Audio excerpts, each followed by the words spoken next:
Hello and welcome everybody to another episode of Books and Bytes. Yes. Today we're diving deep into 0 to 1, Notes on Startups or How to Build the Future by Peter Thiel. Ooh, exciting.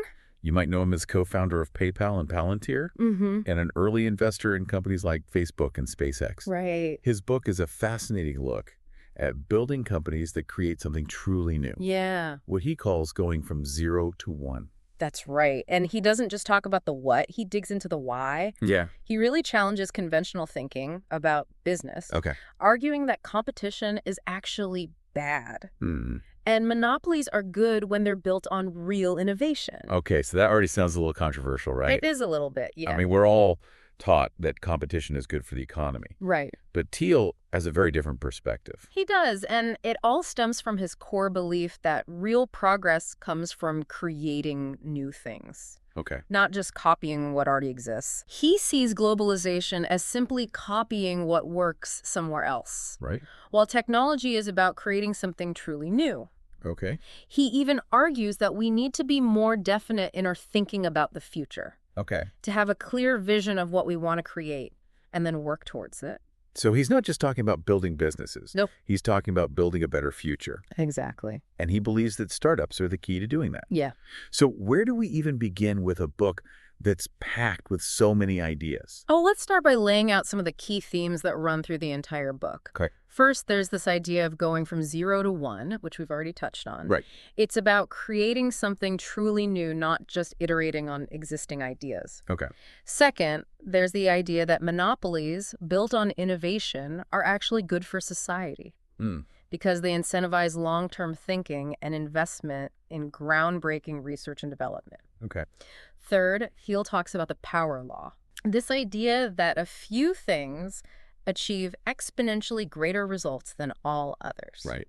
And he applies this to venture capital and to startups, arguing that it's essential to aim for huge scale. Okay.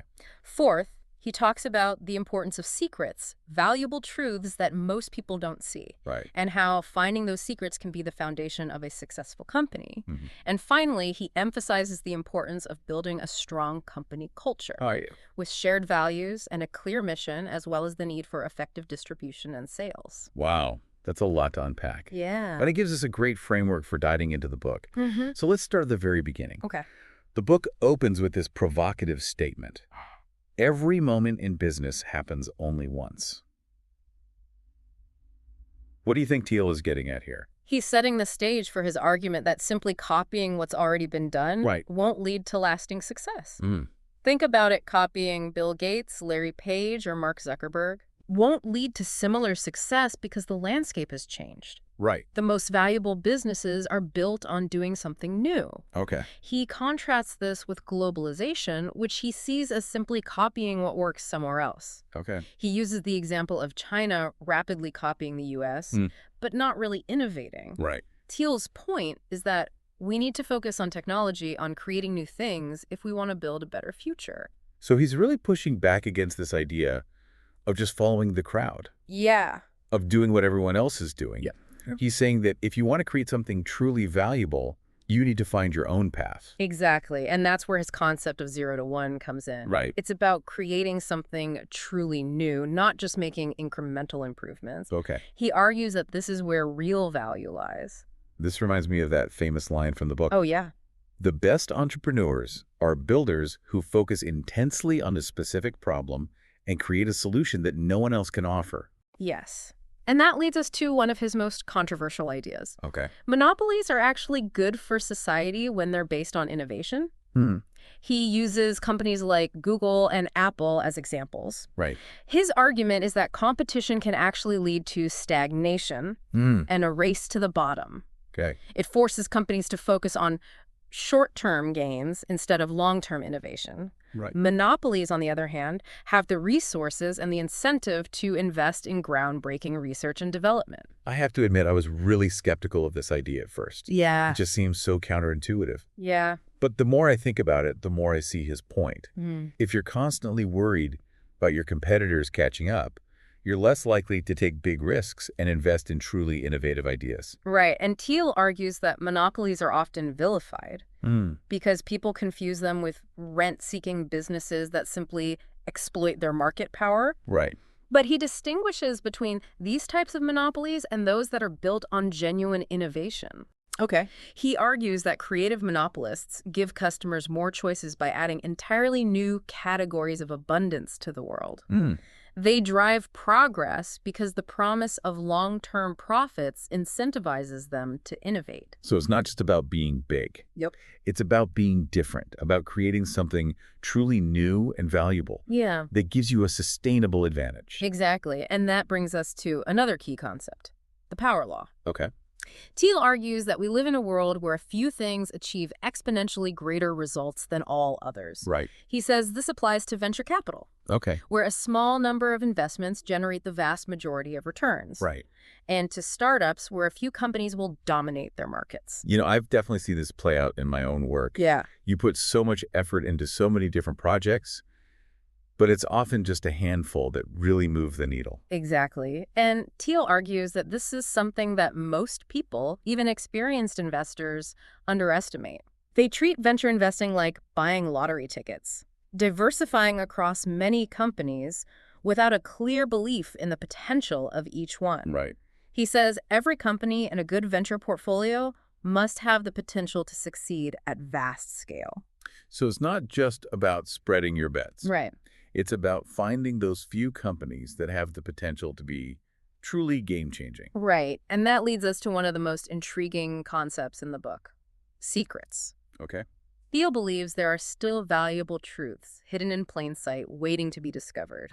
He talks about companies like Airbnb and Uber, Right. which capitalized on opportunities that most people simply didn't see. Okay. These were not complex technological breakthroughs, but rather simple insights into human behavior and market inefficiencies. So it's not just about inventing new technologies. Right. It's also about seeing the world differently. About finding those hidden opportunities that others miss. Exactly. And Thiel encourages us to be skeptical of conventional wisdom, Okay. to question our assumptions. Right. And to look for those secrets that can unlock tremendous value. It makes you wonder, what valuable company is nobody building right now? Right. That's a pretty thought-provoking question. It is. And Thiel suggests that the answer to that question lies in uncovering secrets. Okay. Those valuable truths that most people don't see. So we've talked about going from 0 to 1. Yep. About the power of monopolies, about the power law, and about secrets. Right. What else is central to Thiel's thinking about building successful companies? Well, he devotes a lot of attention to the importance of building a strong company culture. Okay. He argues that it's crucial to have a team of people who share a common vision, who work well together, and who are passionate about what they're doing. This makes sense. A strong culture can be a real competitive advantage, especially in the fast-paced world of startups where things are constantly changing and there's a lot of pressure to perform. Absolutely. He talks about the PayPal mafia. This group of early PayPal employees who went on to found and fund some of the most successful tech companies in the world. The key takeaway is that building a strong team with a shared mission is crucial for long-term success. Okay. He argues that the best companies are like cults, where everyone believes in the mission and is willing to go above and beyond to achieve it. But doesn't that sound a little, well, extreme? I mean, I get the importance of a shared vision, but the cult analogy seems a bit cute. I think what he's getting at is that you need a certain level of intensity and commitment to succeed in the startup world. Okay. You can't just treat it like a regular job. You have to be all in. Right. And that means finding people who are not just talented, but who are also passionate about the problem you're trying to solve and the vision you have for the future. Okay, I could see that. Yeah. So you need the right people. Yeah. And you need them to be all in on the mission. Yes. What else does he say about building a strong company? Well, he also talks about the importance of getting the structure right. Okay. He argues that you need to have clear roles and responsibilities, a well-defined decision-making process, and a system for holding people accountable. That sounds pretty basic. Mm-hmm. Isn't that just good management practice? It is, but Thiel argues that many startups get this wrong. Right. Especially in the early days when things are moving fast and everyone is wearing multiple hats. Okay. He emphasizes that having the right structure in place from the beginning can help to prevent problems down the road, Okay. like conflict, confusion, and inefficiency. So it's about setting the right foundation from the very beginning. Exactly. And he has some pretty strong opinions about how to do that. Okay. He argues that startups should avoid hiring consultants and should instead focus on building their own internal capabilities. He also believes that CEOs should take modest salaries and that everyone in the company should be compensated with equity to align their incentives towards long-term value creation. It sounds like he really believes in building a company that's more like a tribe or family than just a collection of employees. That's a great way to put it. Yeah. He argues that you need to create a sense of shared ownership and responsibility where everyone feels like they're part of something bigger than themselves. Okay, so you've got the right people, the right culture, and the right structure. Yeah.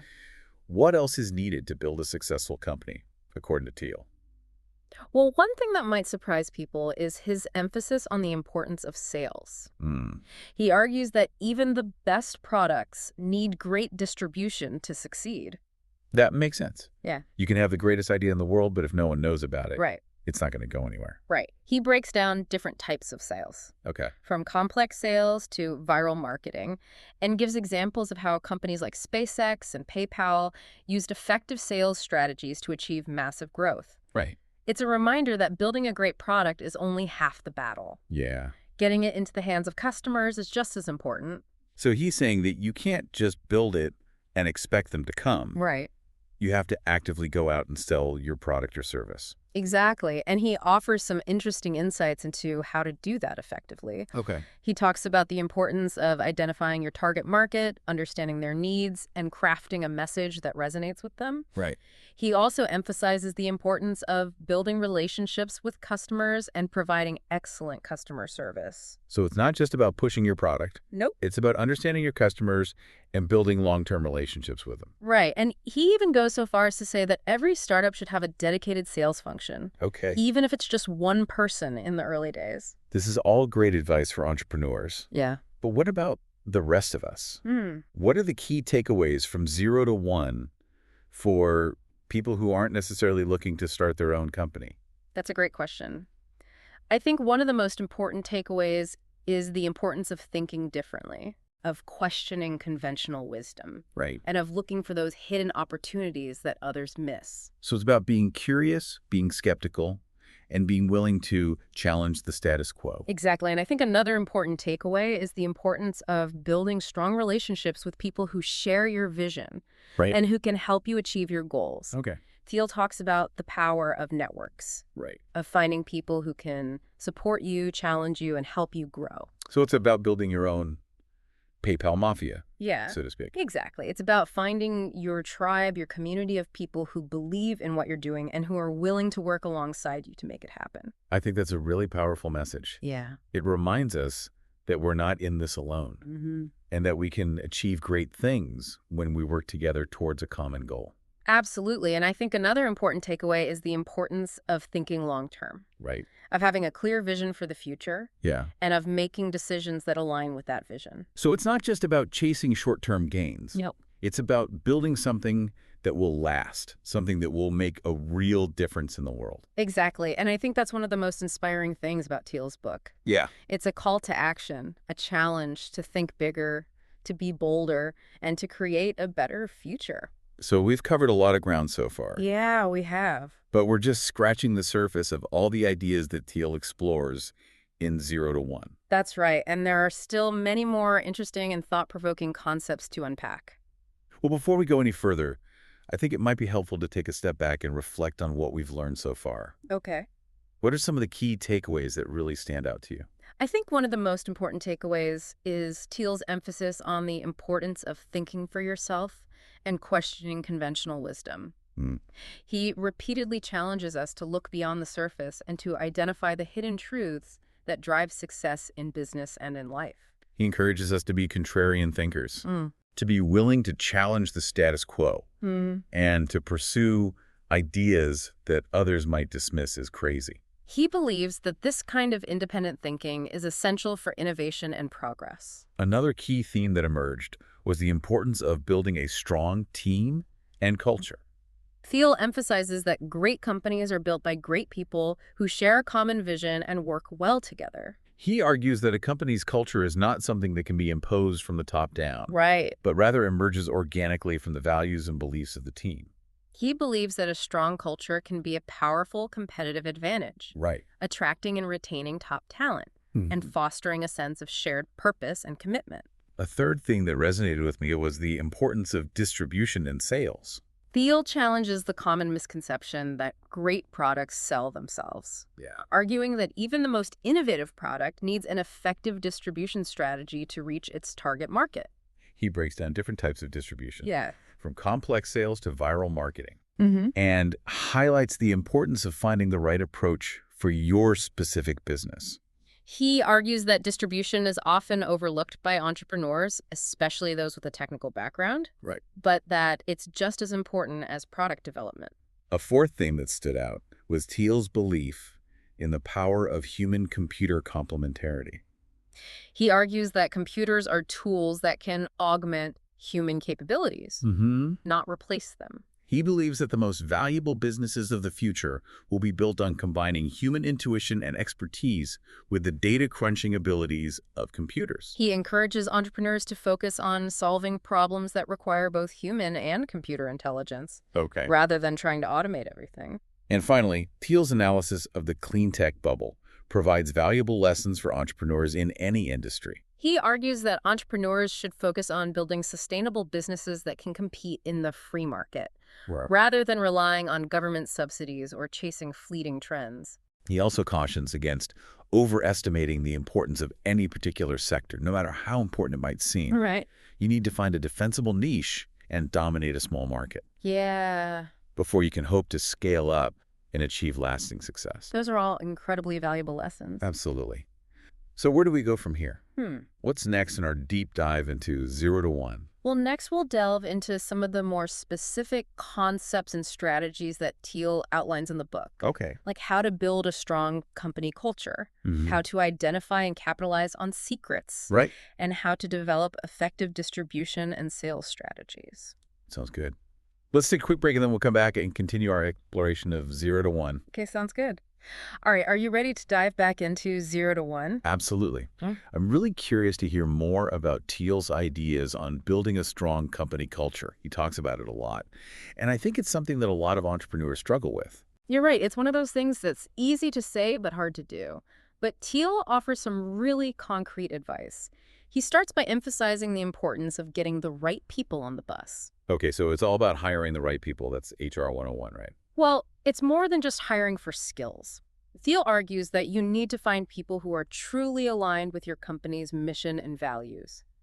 He compares it to building a cult in the sense that you want everyone to be passionately devoted to the cause. Okay, the cult analogy, again, I'm still not sure how comfortable I am with that. Yeah. But I get the point. You want people who are truly bought in. Exactly. And he goes even further, arguing that every employee should be a founder in the sense that they should feel a sense of ownership and responsibility for the company's success. He believes that this is best achieved by compensating employees with equity. He even suggests that the CEO should take the lowest salary in the company to set an example and create a culture of shared sacrifice. That's pretty radical. I mean, I get the idea of aligning incentives, but do you really think that's practical in the real world? Well, I think it depends on the company and the stage it's at. It might not be feasible for a large established company, but for a startup, I think it can be a really powerful way to create a sense of shared ownership and commitment. Okay, I can see that. So you've got the right people on the bus. Yeah. And they're all passionately devoted to the cause. What else does Thiel say about building a strong company culture? Well, he also talks about the importance of creating a unified and differentiated culture. What does that mean exactly? He explains that on the outside, your company should have a clear identity and mission that everyone understands and believes in. This creates a sense of unity and purpose, but on the inside, each individual should be sharply distinguished by their work and contributions. So you're united in your mission, but you also value individual contributions and expertise. Right, and Thiel believes that this can be achieved by giving each employee responsibility for one specific thing, eliminating competition, and allowing them to develop deep expertise and strong relationships with their colleagues. That's interesting. So it's about creating a sense of both belonging and individual ownership. Exactly, and he argues that this approach reduces conflict and creates a more cohesive and productive work environment. Okay, I'm starting to see how all these pieces fit together. So you build a strong team by hiring people who share your mission, you give them ownership and responsibility, and you create a culture that both unifies and differentiates. Right, and Thiel believes that this is the foundation for building a company that can achieve great things. So let's move on to another one of Thiel's big ideas: secrets. He argues that finding secrets is essential for building a successful company. But what exactly does he mean by secrets? He's not talking about clandestine information or hidden formulas. He's talking about valuable truth that most people don't see. These are insights about the world, about human behavior, about market inefficiencies that can give you a competitive advantage. Okay, so it's about seeing the world differently, about finding those hidden patterns and opportunities that others miss. But how do you actually go about finding these secrets? Well, Thiel suggests that you start by asking unconventional questions. He says you should ask things like, what important truth do very few people agree with you on? Or what valuable company is nobody building? I like that it's about challenging the status quo, about thinking outside the box. Exactly. And he also suggests that you look for secrets in areas where conventional wisdom is wrong or incomplete. He talks about the dot-com bubble, where many people believed that the internet would change everything, but failed to see the importance of building sustainable businesses with sound fundamentals. So it's about being skeptical of the hype and looking for the real value. Right. And he also suggests that you pay attention to what people aren't talking about, to those taboo subjects or uncomfortable truths that might hold the key to a valuable insight. Okay, I can see how that could lead to some interesting discoveries. But once you've found a secret, what do you do with it? Well, Thiel argues that you need to build a company around it. He says that a great company is a conspiracy to change the world, and that sharing your secret with the right people can turn them into fellow conspirators. I love that. It's about building a team of people who believe in what you're doing and who are willing to work together to make it happen. Exactly. And he emphasizes the importance of keeping your secret close to the vest, at least in the early days. He argues that you don't want to share your ideas too widely until you've developed a strong competitive advantage. That makes sense. You don't want to give away your secret sauce before you've had a chance to build something truly special. Right. And Thiel believes that the best companies are built on a foundation of secrets, on those unique insights and advantages that allow them to create something truly valuable and defensible. So we've talked about building a strong company culture and about the importance of secrets.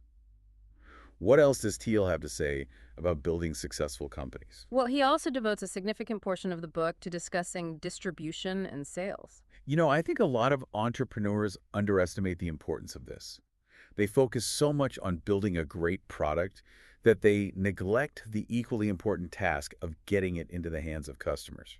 Exactly, and Thiel argues that distribution is just as important as product development, if not more so.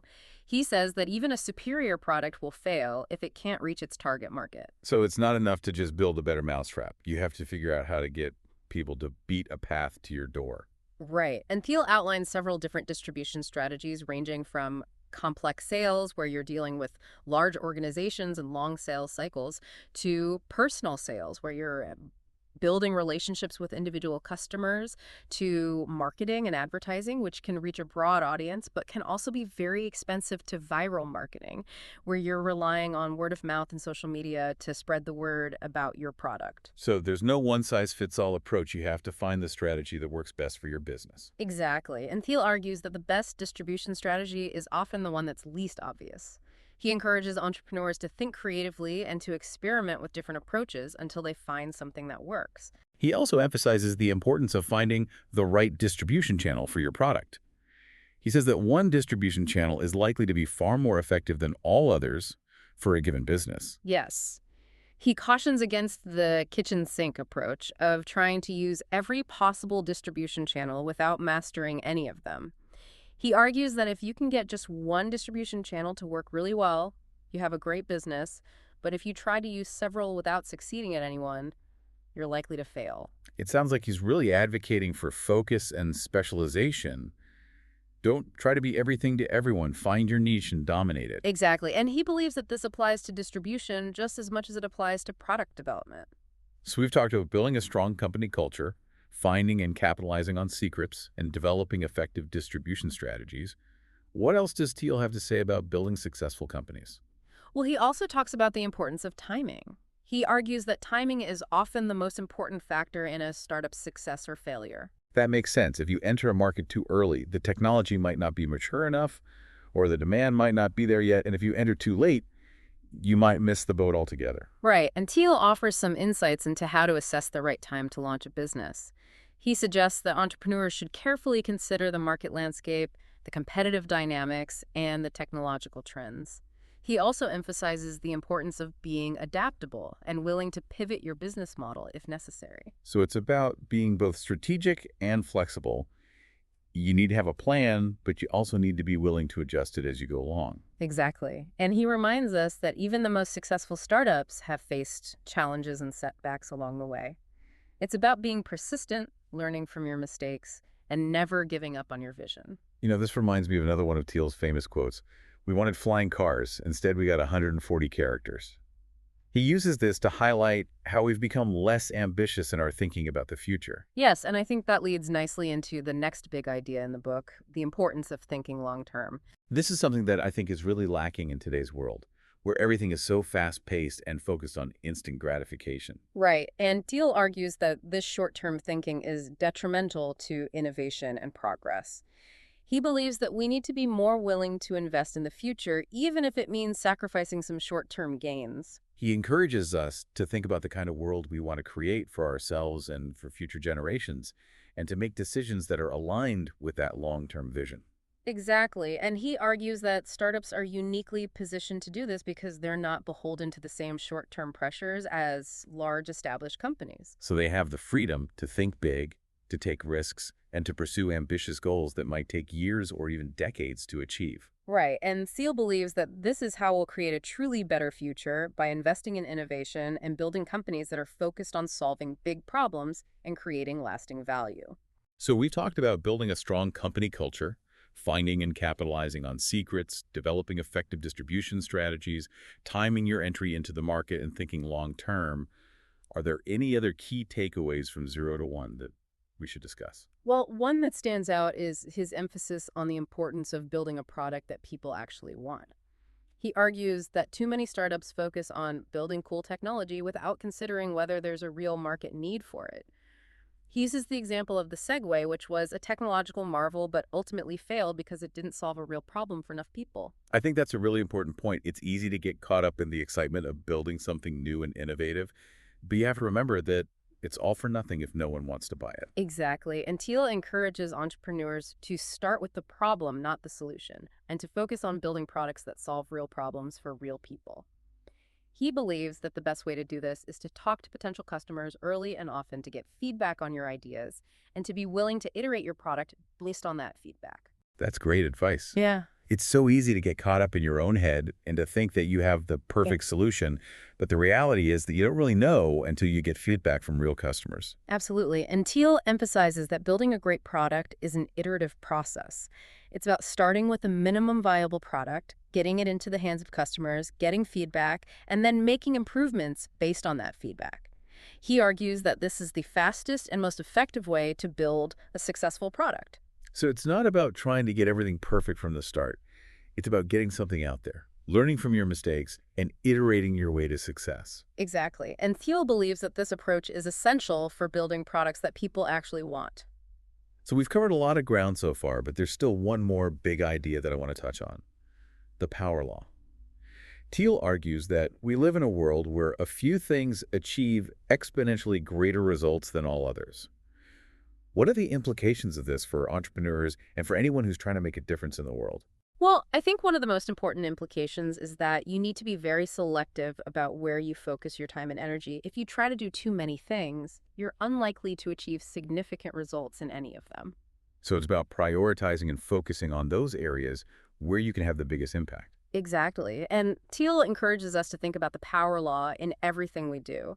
He says that it applies to businesses, to investments, to careers, and even to our personal lives. He argues that by focusing on those few things that really matter, we can achieve extraordinary results. So it's about finding your niche, your area of expertise and then going all in on it. Right. And he also suggests that we should be willing to take risks and to swing for the fences because the rewards can be outsized if we succeed.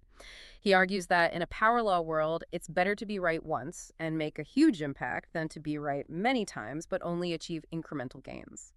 So it's about being bold, being ambitious, and not being afraid to fail. Exactly. And I think that's a really empowering message. It reminds us that we have the power to shape our own destinies, to achieve extraordinary things, if we're willing to think differently, to work hard, and to never give up on our dreams. I love that it's a message of hope and possibility, and I think it's something that we all need to hear in today's world.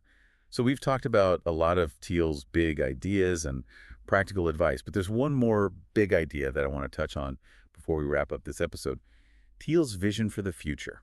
Yes, he spends the final chapter of the book exploring what he sees as the 4 possible scenarios for the future: recurrent collapse, plateau, extinction, and takeoff. He argues that the future is not predetermined, and that our choices today will determine which path we take. He expresses concern about the indefinite attitudes that dominate our thinking about the future, arguing that we need a more definite, proactive approach to shaping our destiny. He believes that we need to rediscover the spirit of definite optimism that drove progress in previous eras, and that we need to be more ambitious in our thinking about what's possible. And he challenges us to imagine and to create a future that is characterized by abundance, progress, and human flourishing. So it's not just about building successful companies, it's about building a better world. Exactly. And Thiel believes that entrepreneurs have a crucial role to play in that process. He argues that they're the ones who are creating the future, who are pushing the boundaries of what's possible, and who are building the companies that will solve the world's biggest problems. And he encourages us all to embrace the spirit of innovation and to believe in our ability to create a better future. You know, I think that's a really powerful message, and one that's especially relevant in today's world, where there's so much uncertainty and pessimism about the future. Absolutely. Thiel's book is a call to action, a challenge to think big, to be bold, and to believe in our ability to make a difference. So to wrap up our deep dive into 0 to 1, I think it's safe to say that it's a challenging, thought-provoking, and ultimately inspiring book. It's a book that asks big questions, offers bold ideas, and encourages us to think differently about the world. And even if you don't agree with everything he says, I think you'll find his insights to be valuable and his arguments to be compelling. It's definitely a book that will stay with you long after you finish reading it. And on that note, I think we need to take a break. We've covered a lot of ground today, and I think we could all use a moment to digest it all. I agree. There's a lot to unpack here. When we come back, I'd love to hear your thoughts on some of the critiques that have been leveled at Thiel and his book. All right, so we've talked about a lot of what Peter Thiel gets right in 0 to 1. Yeah. But no book is perfect. Right. And no author is above critique. Of course. What are some of the criticisms that have been leveled at Thiel and his ideas? Well, one of the most common criticisms is that he's too focused on monopolies and underestimates the value of competition. Right. Critics argue that competition is essential for driving innovation and keeping prices low. Yeah, that's definitely a point I wrestled with, too. Yeah. It seems counterintuitive to root for anything but a level playing field. Right. And critics point out that many of the most successful companies in the world, like Apple, Google, and Microsoft, have faced intense competition throughout their histories. Yeah. They argue that this competition has actually pushed them to innovate and to create better products. So the argument is that without that pressure, a monopoly might just get lazy and complacent. Exactly. And there's the concern that monopolies can lead to higher prices for consumers. Right. Since they have less incentive to keep costs down. That makes sense. What about Thiel's background? Yeah. I know some people find his perspective a bit elitist. Yeah. Given that he's a billionaire venture capitalist. Yeah, there's definitely a critique that his advice might not be applicable to everyone. Right. Some people feel his focus is very Silicon Valley centric and that his ideas are geared towards people who already have access to significant resources and networks. Like that PayPal mafia he keeps talking about. Right. It's great if you're in that group, but what about the rest of us? Exactly. And his critics argue that he doesn't always acknowledge the systemic factors that contribute to inequality and injustice, making it harder for some people to succeed even with the best ideas and a work ethic. Okay, so there's that critique. And while I find the book super interesting, Yeah.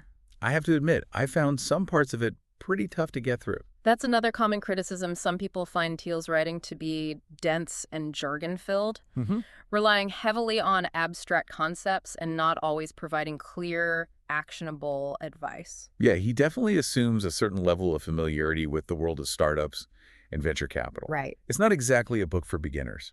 And even for experienced entrepreneurs, some find his style a bit too academic and theoretical at times. Now, it wouldn't be a deep dive if we didn't address some of the potential contradictions in Thiel's thinking. Right. Critics have pointed out that while he's a staunch advocate for individual liberty and free markets, he's also invested in companies that rely heavily on government contracts and subsidies.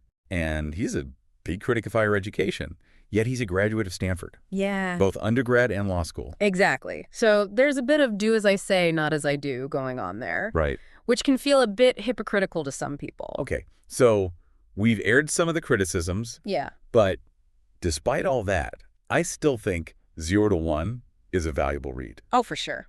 It's full of thought-provoking ideas and forces you to think differently about the world of business and innovation.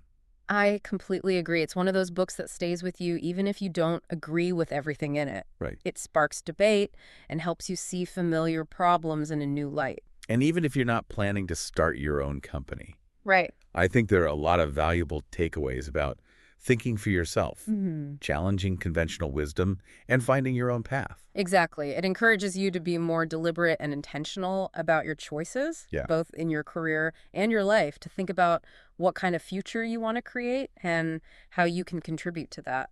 It's a call to be more than just a consumer of the world others have made. Yeah. And to be a creator instead. That's a great way to put it. And that message of empowerment, I think, is one of the most enduring things about 0 to 1. So for anyone listening who's been intrigued by our deep dive, would you recommend picking up a copy of the book? Absolutely. Even if you end up disagreeing with some of Thiel's more controversial points, Right. the book will spark a lot of interesting conversations and get you thinking critically about how innovation happens and what it takes to build a truly impactful company. That's a great way to sum it up. And on that note, I think we'll wrap up this episode of Books and Bytes. Okay. Thanks for joining us for our deep dive into 0 to 1. It was fun. Until next time, keep those minds curious and those ideas flowing.